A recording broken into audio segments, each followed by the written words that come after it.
With a 30-10 loss in the Duke's Mayo Bowl to West Virginia, the 2023 season of North Carolina football concluded as the Tar Heels finished with a record of 8-5 on the year. In the bowl game against the Mountaineers, the same problems that haunted UNC down the stretch of its schedule again lost them this game. Starting with the most glaring of those problems, Carolina's offensive line cannot hold up against four-man pressures. We're not talking about blitz packages or bringing more guys with pressure. We're talking about their four rushing against your five protecting, having that numbers advantage, and losing more often than not. Connor Harrell made his first start before competing for the job next training camp, and you can't even properly evaluate Harrell's performance with how often he was under duress, with the Mountaineers getting 7 sacks, the most they've had in a single game since 2017. Including the bowl game, UNC allowed 37 sacks on the season, making the Tar Heels the only program in the country to have allowed at least 34 sacks in each of the past 5 years. That stat courtesy of Greg Barnes. That trend of bad offensive line play has transcended coaching staffs with 2 offensive coordinators and 3 offensive line coaches, which leads perfectly into the defense because changes have to be made. But we've seen changes. The changes have not worked, and that's been evident this last half of the season. Who could have possibly seen it coming that West Virginia would score from 75 yards out on its first play from scrimmage?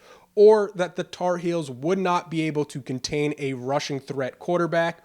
Or that when they need to make a stop to keep momentum on their side, they'd commit back-breaking penalties and allow soft coverage, allowing West Virginia to get into field goal range before the half in less than 27 seconds.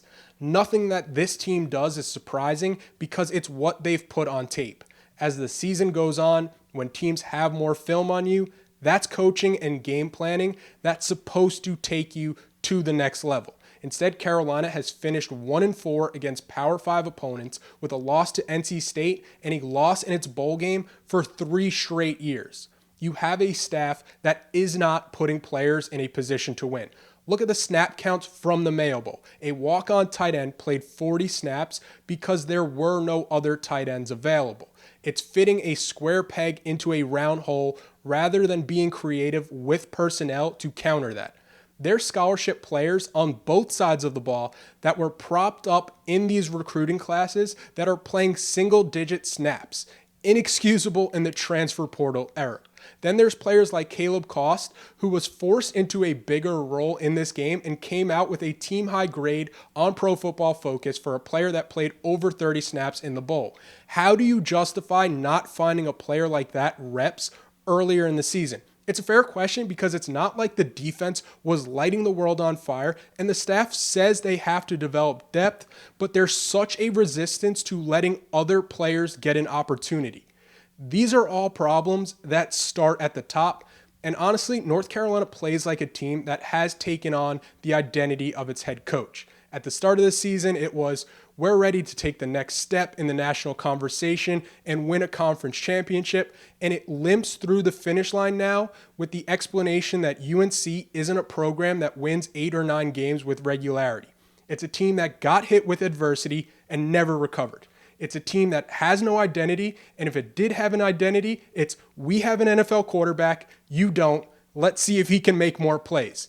We'll see next year how that plays out when you don't have that crutch of Drake May or Sam Howell under center.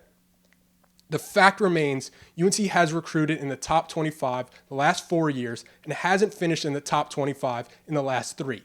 The message was loud and clear playing in a bowl game, practically in UNC's backyard in Charlotte, and it looked like a West Virginia home game because the care has been beaten out of the fan base. There's a saying I loved from when I played. Shout out to my guy, Coach Brewer.